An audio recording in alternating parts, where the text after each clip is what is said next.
Today, I will be speaking on behalf of a community who cannot express their needs.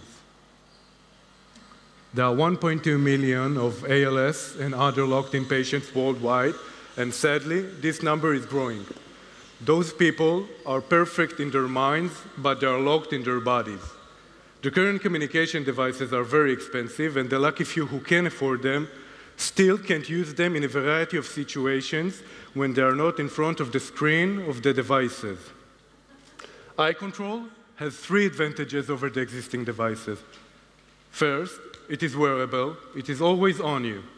Second, it is affordable, so that any patient will be able to afford the device. And third, it is simple to use.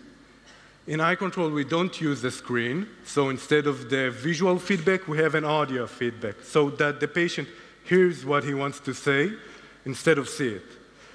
The camera identifies the movements of the pupil and communicates with a small computer that generates the speech. The device enables 3 levels of communication, from calling to help until a full conversation, and it can be connected to your smartphones. Hi, my name is Shani, and I am satisfied for life.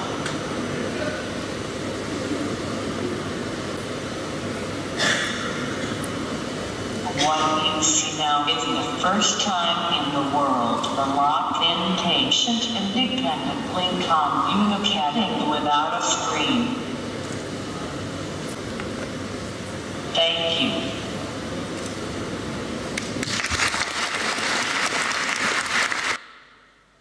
Two years ago, Microsoft Israel was one of our first supporters. Today, we are being supported by the Israeli government and by a private group of leading angels from the Israeli high-tech.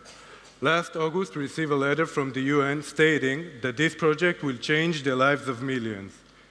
We are already working with the patients and have just completed a successful clinical trial in the Rambam Hospital under the head of the neurological department, showing that EyeControl is safe, feasible, and simple to use.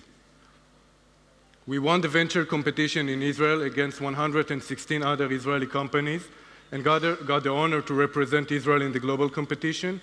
We are the gold winners of Math Challenge and the alumni of the 8200 Accelerator. These days, we're completing the product design of the device, making the device smaller and lighter under the relevant medical standards, together with the round A of the company. And our goal is, by the end of the year, to sell the device outside of Israel after a beta site in the local market. The market of assistive technology is growing. The market leader reported last year revenues of almost $100 million. But this is not our biggest opportunity. Each one of us might need EyeControl after a surgery or a medical treatment inside a hospital. Almost 6 million people are visiting ICU departments in the States only.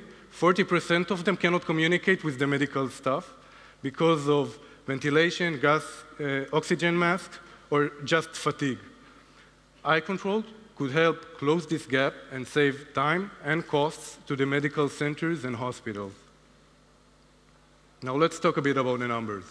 The cost of the device are around $100, and the target price will be less than 25% of the existing devices today with the screens in the market. And the market is not only locked-in patients and medical centers, but also using the applications that we developed for the image processing for other users. These are the EyeControl founders. All of us have one thing in common. We're all related to locked-in patients by this way or another. Itai, the CTO of the company, worked for HP and NetApp, and he has more than 5 years of experience volunteering with the patients. Shai, he's an Ironman, an ex-pilot, businessman, but sadly also an ALS patient himself. He is the president of Price for Life, which is one of 2 Israeli NGOs of ALS patients.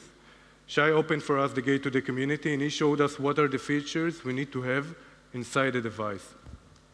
And myself, I was an officer in the Israeli Navy, majored in physics and accounting, worked for PwC in the Tel Aviv University, and now one of the founders and the CEO of the company.